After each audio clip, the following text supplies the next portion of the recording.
स्वागत है चर्च, स्वागत है, स्वागत है, स्वागत है यीशु मसीह की जीवित हजूरी में। आमीन। आपको हाथों को उठाना है कि परमेश्वर तेरे लोगों को तू बचा, देशों को बुद्धि दे। मांगो अपने हाथों को उठा के थैंक यू जीसस बोलते हुए।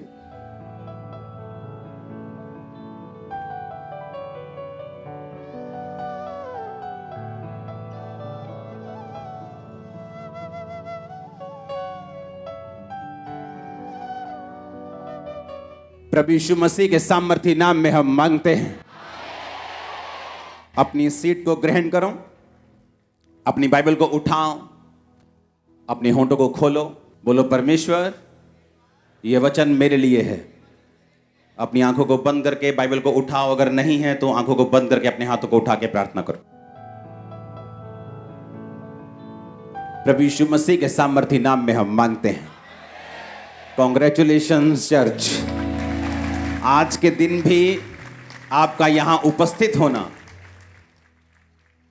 वो बात अलग है। भवन तैयार हो चुका है, अब हम चले जाएंगे, पर ब्रांचेस अभी भी वैसे ही होंगी, तो वो वही एक्सपीरियंस करेंगी जो हमने इतने साल किया है। हालेलुया। और ये अच्छा एक्सपीरियंस, हाँ, और ये अच्छा एक्सपीरियंस। लोग कंप्लेंट करते हैं, हम लोगों को बसेस भेजते हैं, हम उनको एसी हॉल देते हैं, उनको हीटिंग हॉल देते हैं, फिर भी वो चर्च में आते नहीं। हम आपको कुछ भी नहीं दे रहे, फिर भी आप चर्च में मौजूद हैं। पता है क्यों? सुनो, वो मिरेकल जिसकी आप वेट कर रहे हो, वो इम्पॉसिबल काम पॉसिबल होगा आज यीशु मसीह के नाम में आपकी लाइफ में। वो अनॉइंटिंग आपके लाइफ पे हिट करेगी आज, और आप सेम वापिस नहीं जा रहे हो। हर वो चीज जो शैतान ने पकड़ी आपकी लाइफ से, छोड़ दे अभी। हालेलुया। अपनी लाइफ की बिगेस्ट टेस्टिमनी को देने के लिए तैयार हो जाओ। आमीन। बिगेस्ट टेस्टिमनी को देने के लिए तैयार हो जाओ। वो स्पर्श जिसका आप इंतजार कर रहे हो, मैंने कहा वो मिल चुका है, आपको देने के लिए टेस्टिमनी तैयार हो जाओ। हालेलुया। अगले 10 साल हमें तैयारी करनी है। अगले 10 साल में अगर आप खड़े रहे और सेकंड आप परमेश्वर की सेवकाई में रहे, हाँ, जितना भी हो सके। एक पास्टर की तरह तो हर कोई सेवा नहीं कर सकता, लेकिन अगले 10 साल अगर आप उस चीज में रहे, मैंने कहा चमकना छोटी बात है, आप लिश्कारा मारेंगे जबरदस्त। ये जो आप आज देख रहे हो, ये मैंने 15 साल पहले प्रोफेटिक वर्ड दिया था, जो आज आप अपनी आंखों से देख रहे हो। अगर आज आप यहां बैठे हो तो लाखों लोग टीवी पे बैठे हैं मुझे देखने के लिए। मैंने कहा था कि लोग टीवी पर मीटिंग को अटेंड करें, तब पता नहीं था कैसे होगा, इंटरनेट नहीं था तब, विश्वास की प्रोफेसी नहीं थी कि आने वाले समय में ऐसा होगा, तो मैं विश्वास से एक प्रोफेसी करूं। वो एक रियल प्रोफेटिक वर्ड था, बिना टेक्नोलॉजी का सहारा लिए मालूम हुए कि क्या होगा। आने वाले 10 साल में अगर आपने अपने आप को और अपने परिवार को, अपनी लाइफ को, अपने फाइनेंस को डेडिकेट कर दिया परमेश्वर के लिए, इम्पॉसिबल होगा आपको हराना, आपका टूटना, आपका गिरना, झड़ना। अभी लोग आपके साथ अपनी लाइफ को मैं आपको प्रोफेटिक मैसेज दे रहा हूं आज। अभी तो लोग, अन्य जाति लोग आपके साथ अपनी लाइफ को कंपेयर करते हैं, बोलते हैं अच्छा आपके पास तो ये, अच्छा हाँ हमारे पास भी है, थोड़ा ठीक ठीक है, अच्छा आपके पास ओ ये। पर आने वाले समय में आपकी ब्लेसिंग्स कंपेयर नहीं होंगी उनसे। आपकी ब्लेसिंग जस्ट माउथ शट कर देगी लोगों को। मैं सच कह रहा हूं, मैं आपको सच कह रहा हूं। मूसा ने अजगर बनाया लाठी को, कहते हम भी बना सकते हैं, उन्होंने भी बना दिया। मूसा का अजगर उनके अजगर को खा गया। उन्होंने कहा मूसा ने कहा पानी को लहू बना सकता हूं, बना दिया, उन्होंने भी बना दिया। लेकिन एक टाइम आया जब वो मूसा को कॉपी नहीं कर सके। कहते ये तो परमेश्वर के हाथ का काम है, इसे हम कॉपी नहीं कर सकते।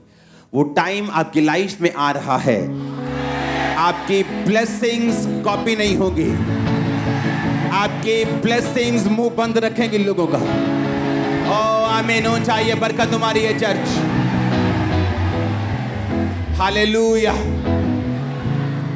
आने वाले 10 सालों में शैतान अपने जो वेपन्स हैं उनको बढ़ाएगा, उसके हथियारों को वो बढ़ाएगा। जिन चीजों में कभी लोग बिगड़े नहीं, उनमें भी बिगड़ते हुए आपको बच्चे नजर आएंगे। नए नए ड्रग्स, नए नए नशे, नई नई चीजें, नए नए सिस्टम, व्यभिचार एक अलग मोड में, एक अलग लेवल पे आपको नजर आएगा। लेकिन ये अगले 10 साल अगर आपने डेडिकेट कर दिए, अगले 10 साल अगर आपने अपना ध्यान परमेश्वर की ओर रख लिया, अगले 10 साल अगर आपने परमेश्वर को पूरा डेडिकेट कर दिए, दैट्स इट। वो आपके 10 साल आपके वंशों तक नजर आएंगे, वंशों तक, जनरेशंस तक। आप चाहते हैं मैं आपको प्रोफेटिक मैसेज दूं? हां, आप चाहते हैं कि परमेश्वर की आवाज को हम सुने और समझें। अगले 10 साल गोल्डन ईयर्स हैं हमारे लिए। आपको जस्ट वो करना है जो बाइबल कहती है। अगर बाइबल कहती है कि तू अगर मेरी सेवा करेगा तो मेरा पिता तेरा आदर करेगा, तो सेवा किसके लिए? क्या परमेश्वर लालची है सेवा का? क्या वो हमारे लिए है? इसको मैं वचन से साबित करूंगा। एस्तर की पुस्तक 4 बाब उसकी 1 से 16 आयत। उसमें लिखा, जब मोर्दके ने जान लिया कि क्या क्या किया गया है, तब मोर्दके वस्त्र फाड़ टाट पहन राख डाल नगर के मध्य जाकर ऊंचे और दुख भरे शब्द से चिल्लाने लगा। जब मोर्दके को मालूम हुआ कि मेरी सारी जाति को हामान नष्ट कर देगा राजा की आज्ञा पाकर, तो बाइबल कहती वो चिल्लाने लगा, रोने लगा, टाट पहन लिया।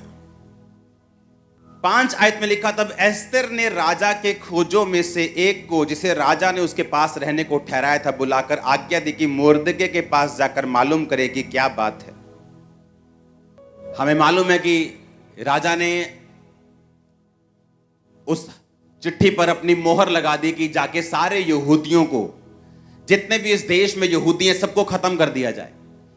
किसी ने चुगली कर दी कि यहूदी लंगर नहीं खाते, प्रसाद नहीं खाते, राजा किसी भी टाइम तेरे खिलाफ हो सकते हैं, इनको मारना जरूरी है।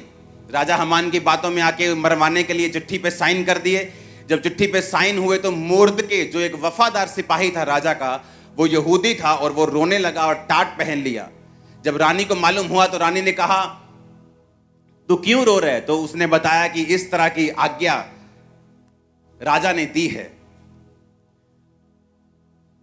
8 आयत में लिखा, फिर यहूदियों का विनाश करने की जो आज्ञा शूशन में दी गई थी, उसकी एक नकल भी उसने हताक के हाथ में एस्तर को दिखाने के लिए दी और सब हाल बताने और आज्ञा देने को कहा कि भीतर राजा के पास जाकर अपने लोगों के लिए विनती कर। तब हताक ने एस्तर के पास जाकर मोर्दके की ये बातें सुनाई।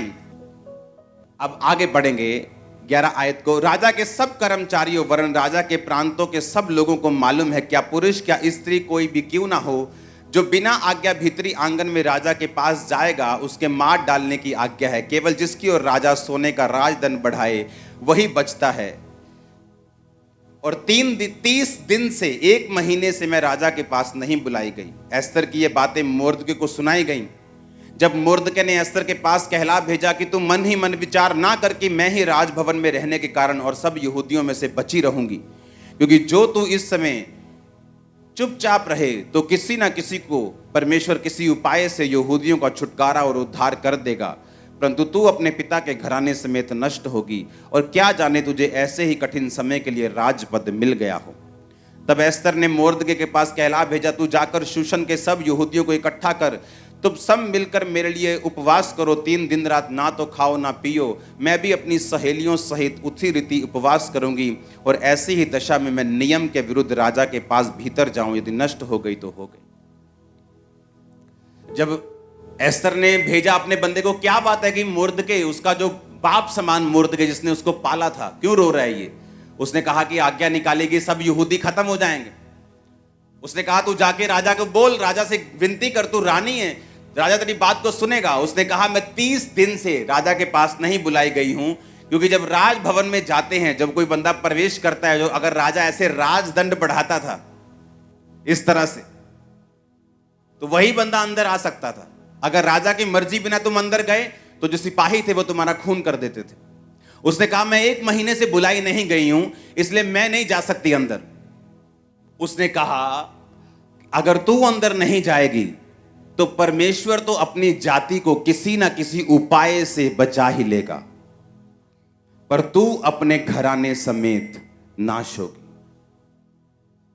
और क्या जाने परमेश्वर ने तुझे इसी दिन के लिए ही बचाया था और तुझे अंदर भेजा था।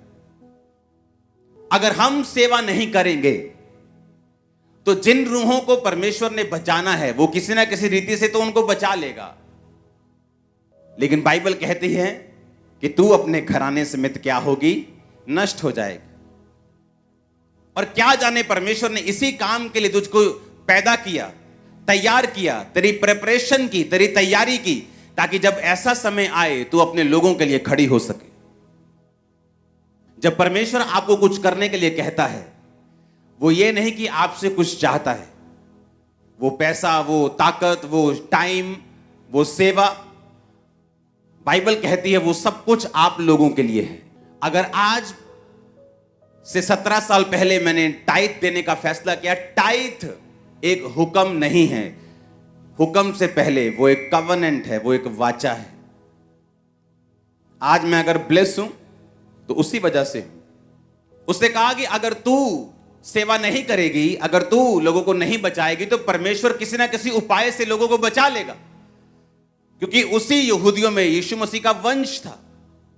तो परमेश्वर तो अपने वंश को बचा लेगा ताकि यीशु मसीह का वंश नाश ना हो और आने वाले समय में लोग बचाए जाएं, पर तू अपने घराने समेत क्या होगी, नाश होगी। जब परमेश्वर हमें कुछ करने के लिए कहता है, वो सेवा हो सकती है, वो किसी भी तरह का काम हो सकता है, उसके जरिए एक्चुअल में परमेश्वर हमें ब्लेस करना चाहता है और अपने हमारे घराने को वो आशीषित करना चाहता है। उसने कहा तू अपने पिता के घराने समेत नाश होगी, तेरा पूरा घराना नाश होगा, लेकिन लोग नाश नहीं होंगे। हालेलुया। उसने कहा अगर तू बचाई जाना चाहती है, अगर तू चाहती है कि तू बचाई जाए, तेरा घराना बचाया जाए, तो उस समय राजा के पास जा और विनती कर। जब उसने सेवा करने के लिए उसको बोला तो उसने क्या कहा कि आगे बहुत दिक्कतें हैं, मैं राजा के पास बुलाई नहीं गई हूं, मेरी लाइफ का रिस्क है सेवा करने में। तो परमेश्वर ने कहा जो कुछ तू मेरे लिए खोएगा वो कुछ तू पाएगा, जो कुछ तू मेरे लिए छोड़ देगा वो तू पाएगा। अगर तू डर कर मुझे छोड़ देगा तो वो चीजें तू गवा देगा जो तू पाना चाहता है। मैंने आपको स्टोरी बताई थी ऐसे व्यक्ति की जो मेरी लाइफ में था और उसने यीशु मसीह के लिए पहले सब कुछ छोड़ा, फिर बाद में बैकस्लाइड हो गया, फिर यीशु मसीह को छोड़ के सब कुछ पा लिया और आज सब कुछ गवा दिया, माता पिता समेत। अगर परमेश्वर हमें कुछ करने के लिए कहता है तो एक्चुअल में वो हमें सेव कर रहा है, हमें बचा रहा है, आपके परिवार को सेव कर रहा है, आपके परिवार को बचा रहा है। आमीन ऊंचा चाहिए। अपने हाथों को उठाकर बोलो परमेश्वर मैं तेरी सेवा को करने पाऊं। होंठ को खोलो, अंगीकार करो।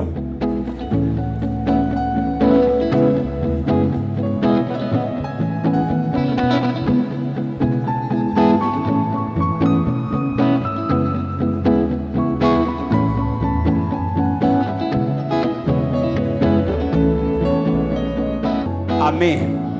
उसने कहा मेरी लाइफ को रिस्क है, मैं तो राजा के पास 30 दिन से बुलाई, राजा ने तो मुझे याद भी नहीं किया पिछले 30 दिन से। अगर नियम के खिलाफ जाऊंगी तो मुझे मार देगा राजा। जब आप सेवा करने लगते हैं आपको रुकावटें आती हैं, आप जब परमेश्वर में चलने लगते हैं आपको मुश्किलें आती हैं, थ्रेटनिंग आती हैं, आपको छोड़ने की धमकियां आती, आपको मरने की धमकियां आती, आपको डूबने की धमकियां आती आपको। फिर परमेश्वर देखता कि आप उन धमकियों के बारे में ध्यान रखेंगे और अपने आप को बचाने की कोशिश करेंगे या परमेश्वर में अपने आप को डुबोने की कोशिश करेंगे। अगर आप परमेश्वर के लिए अपने आप को डुबोने की कोशिश करेंगे वो आपको तैरना भी सिखाएगा, ऊंचा होना भी सिखाएगा। और अगर आप परमेश्वर को छोड़ देंगे कि मैं मर ना जाऊं तो वो लाइफ जाने वाली, वो फाइनेंस जाने वाला है, वो परिवार भी जाने वाला, उसे कोई रोक नहीं सकता। फिर एक्चुअल में परमेश्वर उन्हीं को ब्लेस करने के लिए आपको ये कहता है। आमीन। उसने कहा मैं बुलाई नहीं गई हूं, क्योंकि जब आपको सेवा करनी होती है आप उसे आराम से नहीं कर सकते। आपको चैलेंजेस आएंगे, वो चैलेंजेस लाइफ पर भी बना सकते हैं। वो चैलेंजेस कई तरह के हो सकते हैं, वो चुनौतियां कई तरह की हो सकती हैं, लेकिन बाइबल कहती है उसने वो चैलेंज लिया। उसने कहा ठीक है, आज से तुम उपवास करो 3 दिन रात के, मैं भी रखती हूं। मैं नियम के खिलाफ जाऊंगी। नियम के क्या करूंगी? खिलाफ जाऊंगी, और फिर मैं जाके राजा को बोलूंगी। और बाइबल कहती है जब उसने परमेश्वर की ताकत का सहारा लिया, नियम के विरुद्ध राजा के पास गई, परमेश्वर ने राजा के दिल में उसके लिए फेवर डाला, वो भी बचाई गई। मुर्दके बचाया गया, यहूदी बचाए गए, पूरी जाति बचाई गई। हमान नाश हुआ, उसका घराना नाश हुआ, जो लोग उनको नाश करना चाहते थे। एक स्टेप परमेश्वर में लिया गया। आमीन। वो कितनी बड़ी बरकत को पैदा कर सकता है। जस्ट एक स्टेप लिया गया।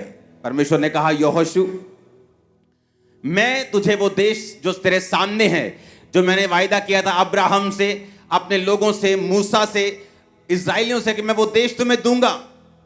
पर ऐसा कर, व्यवस्था की ये पुस्तक तेरे मन से कभी भी उतरने ना पाए।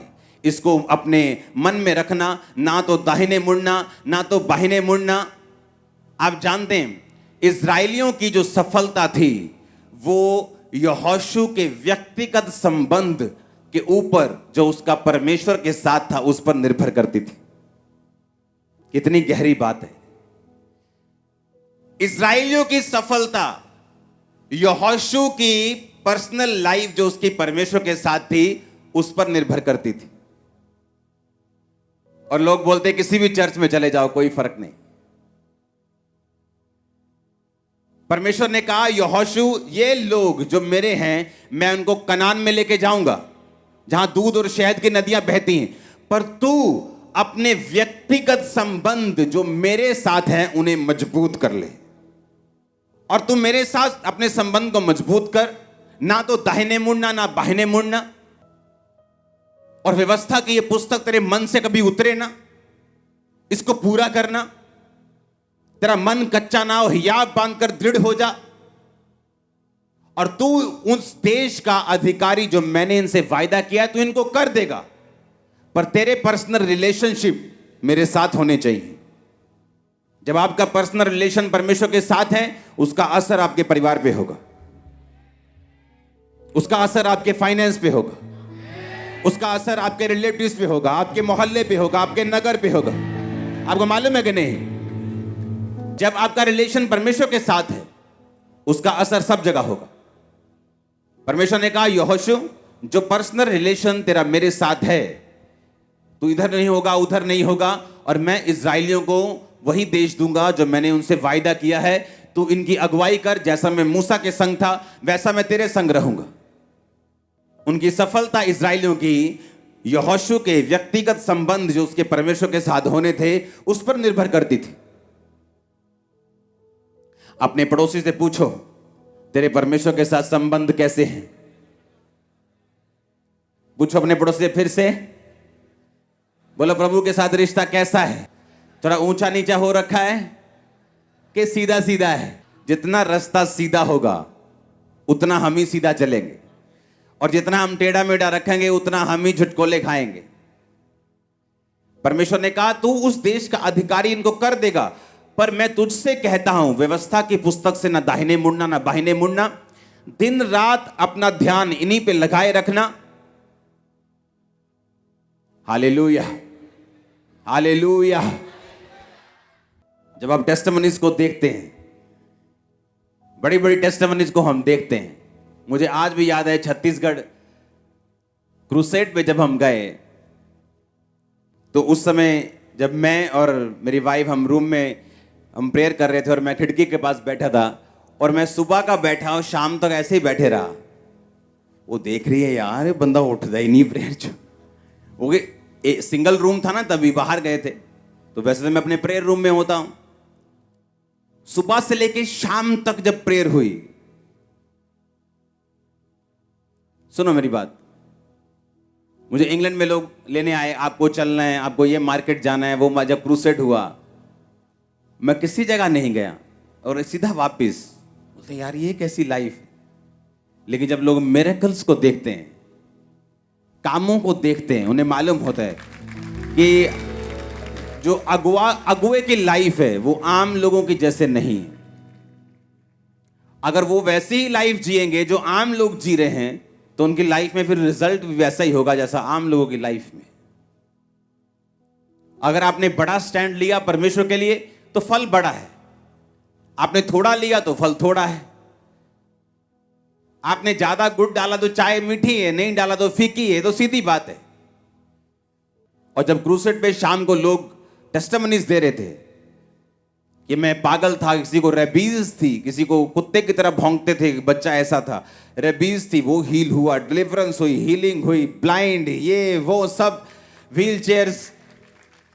तब हमें मालूम होता है कि हमें वो प्राइस पे करना है जो हम देखना चाहते हैं अपनी आंखों से, अपने परिवार को, अपनी फैमिली को, अपने बच्चों को ब्लेस होते हुए, अपने परिवार को कर्ज से निकलते हुए। किसी के जीवन में कर्ज है मौत का, परिवारों में मौत होती जा रही, फाइनेंशियल ट्रबल का कि जितना मर्जी कर लो फाइनेंस में कभी ब्लेसिंग नहीं। इन कर्सेस से आपको एक ही चीज आजाद कर सकती है, आपका स्टैंड, आपका व्यक्तिगत संबंध परमेश्वर के साथ जो आपको रखना होगा।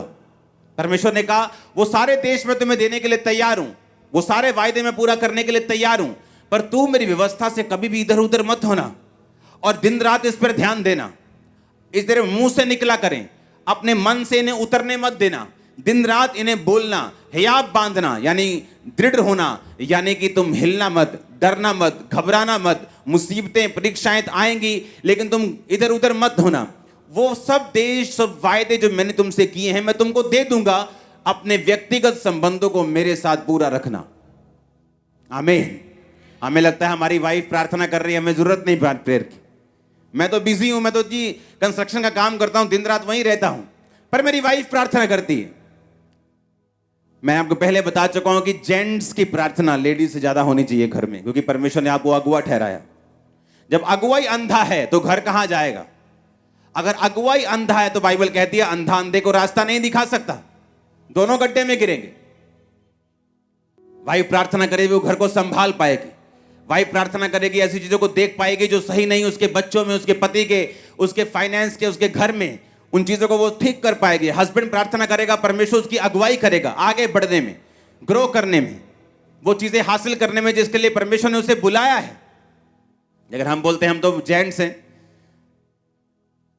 मैं तो जब ये चर्च शुरू होने से पहले जब मीटिंग्स देखता था तो जेंट्स लोग वर्शिप में तालियां तक नहीं बजाते थे, ऐसे बैठते थे सामने अनॉइंटेड वर्शिपर पूरा जोर लगा रहा है और पूरा आगे गड्डी पई है पंजाबी के अंदर और बंदे देख रहे हैं। हाँ बहुत बढ़िया, एक कदी गजल होर सुनाओ। लेकिन अगर आप अब देखेंगे वर्शिप करते हैं पंजाब में, सब एक समान, लेडीज जेंट सब झूम के नाच के, हालेलुया। परमेश्वर ने कहा तेरे व्यक्तिगत संबंध मेरे साथ कैसे, और यही डिपेंड करता है कि तू उन वायदों को पूरा ले पाएगा कि नहीं जो मैंने तेरे साथ किए हैं।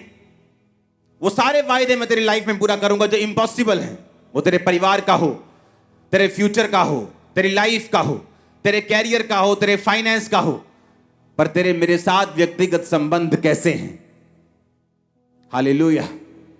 या तो आप परमेश्वर को अपना प्रथम स्थान दे दो, या सिगरेट को दे दो, या टीवी को दे दो, या शराब को दे दो, या तंबाकू को दे दो, या व्यभिचार को दे दो, या फेसबुक को दे दो, या परमेश्वर को दे दो, तो या यूट्यूब को दे दो, या सारा दिन मोबाइल में लगे रहो, या परमेश्वर के साथ बातें करने में लगे रहो।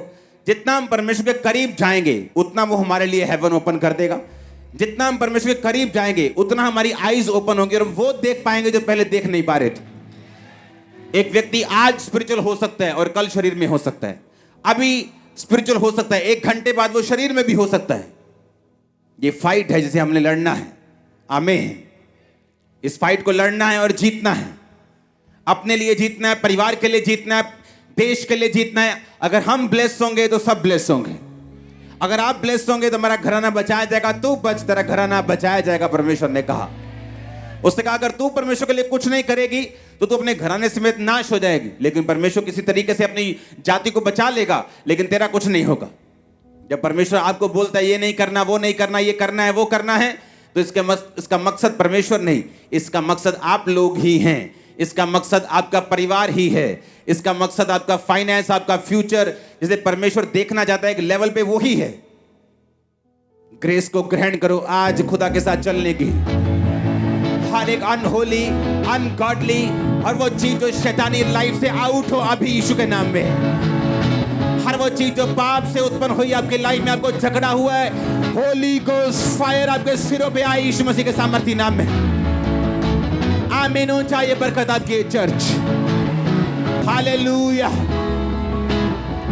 तैयार हैं व्यक्तिगत संबंधों को मजबूत करने के लिए, तौबा करने के लिए। आमीन। तौबा करने के लिए। खुदाबंद मैं तौबा करता हूं, अपने संबंधों को तेरे साथ मजबूत करता हूं। लाइफ में मौसम आते हैं, बारिश आती, तूफान आता है, सर्दी गर्मी, स्पिरिचुअल लाइफ में मौसम आ सकते हैं जहां आपको लगता है खुदाबंद काम कर रहा है बहुत अधिक, 1 मिनट में सुन रहा है, सुबह प्रार्थना कर रहा हूं, शाम को सुन रहा है। ऐसा मौसम भी आएगा जब आपको लगेगा कि परमेश्वर बिल्कुल सुन नहीं रहा, वो कहां है, मेरी लाइफ में काम क्यों नहीं हो रहा। हर मौसम में आपको खुदा के साथ वफादार रहना होगा, अपनी वफादारी साबित करनी होगी, फेथफुलनेस साबित करनी होगी। हालेलुया। उसने कहा अगर मैं किसी को पुत्र बनाता हूं तो कोड़े लगाता हूं, अगर तेरे कोड़े नहीं लगे, तेरी परख नहीं हुई, तो तू अभी जायज संतान नहीं। उसने कहा नाजायज संतानों की कोई परख नहीं करता, लेकिन जायज संतानों की परख होती है। अगर तेरी परख हो रही है तो थैंक्स कर, अगर वो पुत्र बनाता है तो कोड़े भी लगाता है। हालेलुया। आपको अपनी फेथफुलनेस साबित करनी, अपनी वफादारी साबित करनी, परमेश्वर के साथ चलना है। मैंने लोगों को देखा है जब वचन मालूम नहीं होता तो उनके सवाल भी, उनकी प्रेयर रिक्वेस्ट भी मूर्खता से भरी होती। खुद शराब पीते, आकर बोलेंगे मेरी वाइफ की हीलिंग के लिए प्रार्थना करना। खुद बाहर औरत रखी होगी, आगे बोलेंगे मेरे फाइनेंस के लिए आप प्रेयर करना। ऐसे लोग मैंने देखे हैं खुदा की सेवा में। व्यभिचार किया, बीमार हो गए, आगे बोलेंगे मुझे थायराइड है, मेरे लिए प्रेयर करना। और लोग बोलेंगे यार तो अगर पास्टर्स की आंखें खुली ना हो वो गिर जाते हैं हमेशा, मालूम। उनको लगता है सब तरफ बीमारियां ही बीमारियां हैं, पर वो उसका कारण नहीं ढूंढ पाते। मैं ऐसे लोगों को जानता हूं, मैंने निकाले हैं चर्च से। पहले व्यभिचार किया, उसके बाद हमें प्रॉब्लम है। मैं कभी भी टीम मेंबर्स के लिए ऐसे प्रार्थना नहीं करता हूं। मुझे मालूम है तुम हीलिंग अनॉइंटिंग के नीचे हो, अगर ग्रेस तुम्हारे ऊपर होगी वो नजर आ जाएगी। अगर तुमने इतने साल कुछ सीखा होगा तो वो नजर आएगा, लेकिन अगर तुम गुनाह में फंसे हो तो मैं कुछ नहीं कर सकता। उसने कहा अगर तू कुछ नहीं करेगी तो परमेश्वर तो कहीं ना कहीं से काम कर देगा, पर तू अपने घराने समेत नाश होगी। इसलिए उसने कहा तू बच, तेरा घराना बचाया जाएगा। इसलिए मैंने जब परमेश्वर को ग्रहण किया, खुदा ने मुझे बुलाया, उसने मुझे ढूंढा, तो मैंने अपने परिवार को प्रीच नहीं किया, मैं परमेश्वर में चला, खुद बचा, मेरा परिवार बचाया गया। क्योंकि वचन से बाहर होकर आप कुछ नहीं कर सकते। अगर उसने कहा तू बच, तेरा घराना बचाया जाएगा, तेरा फाइनेंस बचाया जाएगा, तेरे बच्चे बचाए जाएंगे, माता पिता बचाए जाएंगे, तेरा सारा हाउस होल्ड, उसमें फाइनेंस भी आता है, उसमें सेहत भी आती, उसमें परिवार भी आता है, वाइफ भी आती है, हस्बैंड भी आता है, सब आते हैं, वो बचाए जाएंगे अगर तू बचाया जाएगा तो। उसने इसलिए आपको बनाया था कि आप उसके साथ संबंध को स्थापित कर सके। Hallelujah, hallelujah. आने वाले समय में, आने वाले कुछ हफ्तों में इस अनॉइंटिंग को हम और गर्म होता हुआ देखेंगे। अभी वो टाइम आ चुका है, वो टाइम आ चुका है। अपने हाथों को उठाओ और बोलो मैं अपनी लाइफ के सबसे बड़े छुटकारे के लिए तैयार हूं। ऊंची आवाज से मांगो।